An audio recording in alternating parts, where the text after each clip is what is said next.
LDFിൽ വലിയ ചില മാറ്റങ്ങൾ വരും എന്നൊരു സൂചനയുണ്ട്. പ്രത്യേകിച്ചും ഈ ഒറ്റ MLA-മാരുള്ള ചില പാർട്ടികൾ LDFിലുണ്ട്. ഉദാഹരണത്തിന് ആൻ്റണി രാജു, അദ്ദേഹത്തിൻ്റെ പാർട്ടിക്ക് ഒരു MLA മാത്രമേ ഉള്ളൂ, അത് ആൻ്റണി രാജു. അതുപോലെ തന്നെ രാമചന്ദ്രൻ കടന്നപ്പള്ളി, കോൺഗ്രസ് എസ്, അദ്ദേഹത്തിനും ആ പാർട്ടിക്ക് ഒരു MLA ഉള്ളൂ. മറ്റൊന്ന് RSP ലെനിനിസ്റ്റ്, നമ്മുടെ കോവൂർ കുഞ്ഞുമോൻ, അദ്ദേഹമാണ് കുന്നത്തൂർ MLA, അദ്ദേഹം മാത്രമേ ഉള്ളൂ ആ പാർട്ടിയിൽ നിന്നുള്ള MLA. ഈ സീറ്റുകളെല്ലാം CPM പിടിച്ചെടുക്കാൻ സാധ്യതയുണ്ട് എന്നൊരു സൂചന നമുക്ക് ലഭിക്കുന്നുണ്ട്. എന്താണ് സാർ ഇക്കാര്യത്തിൽ പൊതുവെയുള്ളൊരു വിലയിരുത്തൽ എന്താണ്? സൂചന അത് ശരിയായ കാര്യമാണ്, സംഭവിക്കാൻ പോകുന്നതാണ്. ഘടകകക്ഷികളെ മുഴുവന് CPM വിഴുങ്ങും. CPI അവിടെ നിൽക്കും. കേരള കോൺഗ്രസ് ജോസ് കെ മാണി വിഭാഗവും അവിടെ നിൽക്കും. പിന്നെ ആരാ പ്രബലമായിട്ടുള്ള ഘടകകക്ഷികളെന്ന് പറയുന്നത്?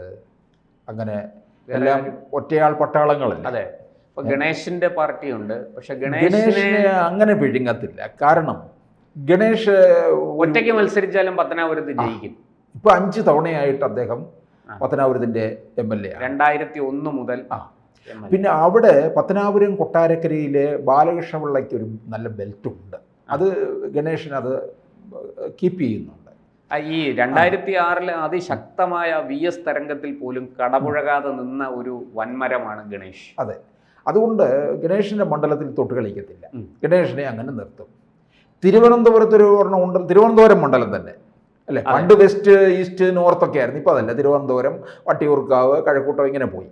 അപ്പോൾ തിരുവനന്തപുരം മണ്ഡലത്തിൽ ഇപ്പോഴത്തെ MLA എന്ന് പറയുന്നത് ആൻ്റണി രാജുവാണ്. ജനാധിപത്യ കേരള കോൺഗ്രസ് ഒരാളേ ഉള്ളൂ. ആൻ്റണി രാജുവിന് ഈ 2021 മന്ത്രിസഭയിൽ ലോട്ടറി അടിച്ച ആളാണ്. 2.5 വർഷം ട്രാൻസ്പോർട്ട് വകുപ്പ് മന്ത്രി. മാറിക്കൊടുക്കാനായിട്ട് അല്പം ഒന്ന് കളിച്ചു നോക്കി, പക്ഷെ നടന്നില്ല. ഇനി ആ പാർട്ടി ഉണ്ടാകത്തില്ല. ആൻ്റണി രാജുവിനെതിരെ തന്നെ ലത്തിൻ സമുദായമാണ്. ലത്തിൻ സമുദായത്തിൽ നിന്നും വലിയ എതിർപ്പുണ്ട്. പ്രത്യേകിച്ച് പിന്നെ വിഴിഞ്ഞം പ്രശ്നത്തിനകത്തുള്ള ഇടപെടൽ വേണ്ടത്ര ഉണ്ടാകില്ല എന്ന് ആൻ്റണി രാജുവിൻ്റെ പേരിലുണ്ട്.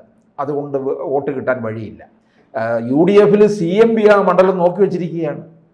UDFിലെ ഘടകകക്ഷിയായ CP ജോണായിരിക്കും ആ മണ്ഡലത്തിൽ സ്ഥാനാർത്ഥി എന്നുള്ളതും ഏതാണ്ട് ഉറപ്പായി കഴിഞ്ഞു. അപ്പൊ ചെറിയ കക്ഷികൾക്കുള്ള സീറ്റും ഒക്കെ വിഭജനവും ഒക്കെ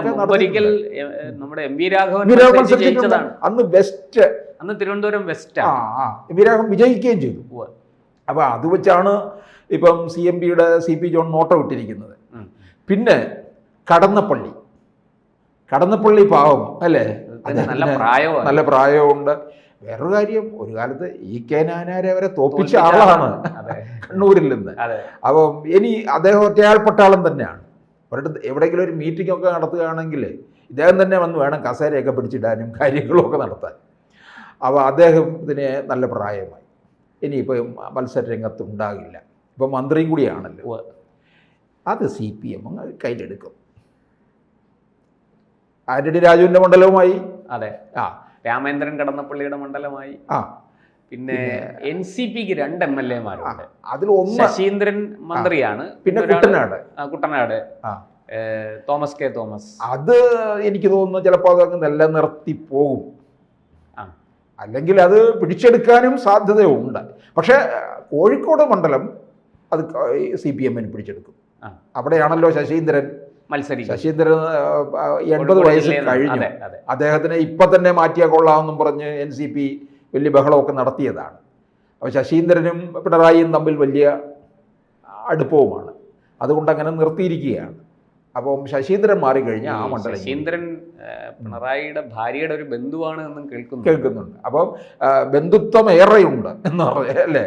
അതുകൊണ്ട് അതിനൊന്നുകൂടെ ഒരു ബലം കൂടുകയും ചെയ്യും. അതങ്ങനെയായി. പിന്നെ RSPക്കും ഉണ്ടല്ലോ, അത് LDFില് കുന്നത്തൂർ മണ്ഡലം അത് അതങ്ങനെ പിടിക്കുമോ എന്നൊരു സംശയമുണ്ട്. കാരണം പണ്ടൊരു RSPയുടെ മണ്ഡലം കയറി പിടിക്കാൻ തുടങ്ങിയപ്പോഴാണ് പ്രേമചന്ദ്രൻ ഇറങ്ങിപ്പോയത്. ലോക്സഭാ മണ്ഡലം. അതെ, ലോക്സഭ കൊല്ലം പിടിക്കാൻ വലിയ ഇതായിരുന്നല്ലോ കാണിച്ചത്. ഉവ്വ്. പ്രേമേന്ദ്രൻ ഇറങ്ങിപ്പോയില്ലേ UDF നിന്നും, അതെ. എന്നിട്ടല്ലേ അവിടെ പോയി പരനാറി എന്നൊക്കെ വിളിച്ചതും പ്രേമേന്ദ്രന്റെ ഭൂരിപക്ഷം ഉയർത്തിക്കൊണ്ടുവരികയും ഒക്കെ ചെയ്തു എന്നുള്ളതാണ്. അപ്പൊ കഴിഞ്ഞതോടുകൂടി RSP മൊത്തത്തിൽ UDF-ലേക്ക് പോകുന്ന കാഴ്ച നമ്മൾ കണ്ടു. ഇരവിപുരത്തുനിന്ന് അസീസ്, അതുപോലെ ചവറേന്ന് ഷിബു ബേബി ജോൺ RSP UDF-ൽ തന്നെ ഉണ്ടായിരുന്നു. പിന്നെ കോവൂർ കുഞ്ഞുമോൻ. പിന്നെ ഈ തെരഞ്ഞെടുപ്പ് 2016 തെരഞ്ഞെടുപ്പ് അടുത്തപ്പോഴാണ് കുഞ്ഞുമോന് അപകടം മനസ്സിലായി, UDF-ൽ നിന്ന് ജയിക്കില്ല. അതുകൊണ്ട് കുഞ്ഞുമോൻ വളരെ സമർത്ഥമായിട്ട് RSP ലെനിനിസ്റ്റ് എന്നുള്ള പേരിൽ LDF-ലേക്ക് ചാഞ്ഞു. പിന്നെ ചവറയിൽ ഇപ്പം കൊടുത്തിരിക്കുന്നത് പിന്നെ ഡോക്ടർ സുജിത് വിജയമുള്ള അദ്ദേഹം. പക്ഷേ അരിവാൾ ചുറ്റിക നക്ഷത്രത്തിൽ തന്നെയാണ് മത്സരിക്കുന്നത്. പിന്നെ ഈ RSP-യുടെ ഒരു കാര്യം ആലോചിക്കണം, ചവറ മുതൽ ചവറ വരെ അല്ലേ എന്ന് പറഞ്ഞിരുന്നത്. പക്ഷെ ഒരു കാലത്ത് RSP എന്ന് പറഞ്ഞാൽ എന്താ, കൊല്ലത്ത് അതെ, തിരുവനന്തപുരം ശ്രീകണ്ഠൻ നായർ, പിന്നെ baby John, TK Divakaran, RS ഉണ്ണി, അങ്ങനെ പ്രബലന്മാർ, പങ്കജാക്ഷൻ. അത് പങ്കജാക്ഷൻ എന്നൊക്കെ പറഞ്ഞു കഴിഞ്ഞാൽ കേരള രാഷ്ട്രീയത്തിലെ വലിയ കക്ഷികളല്ലേ, അറിയപ്പെടുന്നവരാ. ഇപ്പൊ ആരുണ്ട്?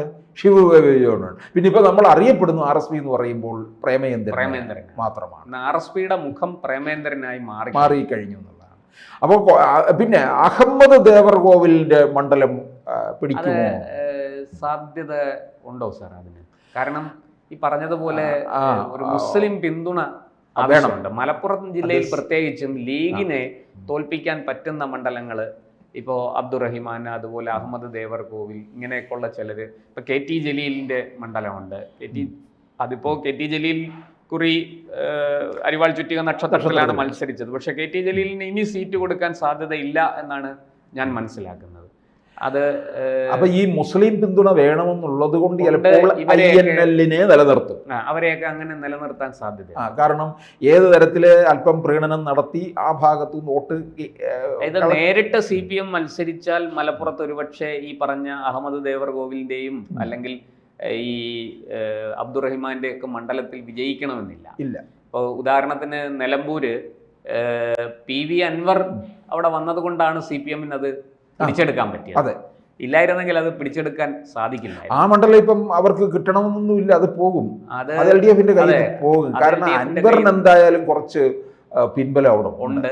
മാത്രമല്ല ആര്യാടൻ ഷൗക്കത്ത് ആണ് അവിടെ UDF-ന്റെ സ്ഥാനാർത്ഥിയായി. ഇവര് ഉപതെരഞ്ഞെടുപ്പിന്റെ കാര്യത്തിൽ ഒന്നും ആയിട്ടില്ല.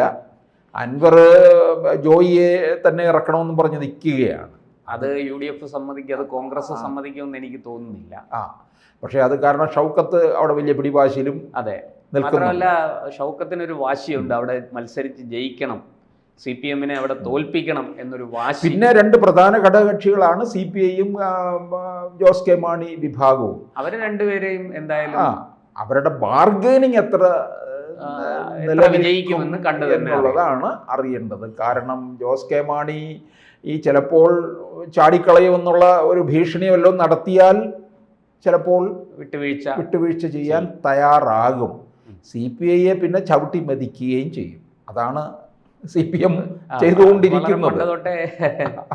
എങ്ങനെ നിന്ന ഒരു പാർട്ടിയാണ് അതിപ്പം CPM. കേരളത്തിന്റെ ഭരണം ഒരിക്കൽ അവരുടെ കയ്യിലായി. പിന്നല്ലാതെ എത്ര പ്രഗത്ഭന്മാർ ഇതുപോലെ സംശുദ്ധരായിട്ട് ഒരു നിഴലായിട്ടാണ് CPI അറിയിക്കുന്നത്. അപ്പോൾ എന്തായാലും 2026 വലിയ രാഷ്ട്രീയ മാറ്റങ്ങൾ ഉണ്ടാകും, അത് ഉറപ്പാണ്.